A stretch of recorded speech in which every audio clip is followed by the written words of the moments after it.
আসসালামু আলাইকুম, welcome back to my YouTube channel. কেমন আছেন আপনারা? আমি ভালো আছি আলহামদুলিল্লাহ।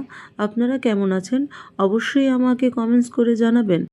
ফিরে এলাম আপনাদের মাঝে মজাদার আরেকটি রেসিপি নিয়ে। দয়া করে ভিডিওটা না টেনে শেষ পর্যন্ত দেখবেন এবং আমার এই রেসিপিটা যদি আপনাদের ভালো লেগে থাকে তাহলে অবশ্যই লাইক, কমেন্টস এবং সাবস্ক্রাইব করতে ভুলবেন না। চলুন তাহলে বানিয়ে ফেলি মজাদার পোড়া মুরগি, বারবিকিউ বা গ্রিল চিকেন যাই বলি না কেন।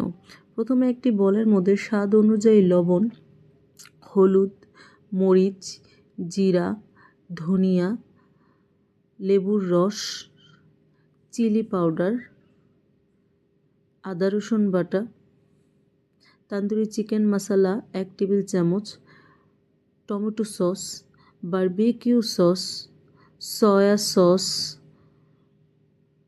গরম মশলা গুঁড়া, সামান্য পরিমাণ তেল দিয়ে ভালো করে নেড়েচেড়ে তৈরি করে ফেললাম আমাদের বারবিকিউর মশলাটা। আমাদের মশলাটা যেহেতু রেডি হয়ে গেছে, এখন আমরা এখানে মুরগিটা দিয়ে ভালো করে এই পাশ ও পাশ সুন্দর করে মশলাটা দিয়ে দিব মুরগিটার মধ্যে এবং আমরা 1 ঘন্টার জন্য মুরগিটা রেস্টে রেখে দিব। ফিরে এলাম 1 ঘন্টা পর। গ্যাসের চুলা সম্পূর্ণ লো হিটে রেখে আমি এই রান্নাটা করব। একটি কড়াইয়ের মধ্যে সামান্য পরিমাণ তেল ব্রাশ করে নিব। তেল ব্রাশ হয়ে গেলে আমি এখানে মুরগিটা দিয়ে দিব। ঢাকনা দিয়ে ঢেকে 15 মিনিটের জন্য রান্না করে নেব। কয়লা এবং ওভেনের ঝামেলা ছাড়া যে এত সুন্দর রেসিপি তৈরি করা যায় তা আমার জানাই ছিল না। আমি বাসায় তৈরি না করলে তো কখনোই জানতাম না যে গ্যাসের চুলার মধ্যে এত পারফেক্টলি গ্রিল চিকেন বা পোড়া মুরগি তৈরি করা যায়।